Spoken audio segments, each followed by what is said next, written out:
এই দিকটা মিলে আছে, এই দিকটা বেরিয়ে আছে। এবারে অল্প সহজে কীভাবে একে লেবেল করা যায় আপনারা দেখবেন। চলো, ভিডিওটা লাইক কমেন্ট শেয়ার করে দিবেন।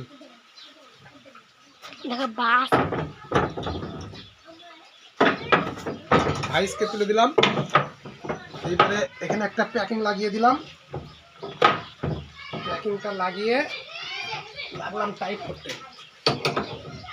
অল্প টাইট করে দিলাম। টাইট করলেই এটা লেভেল হয়ে যাবে।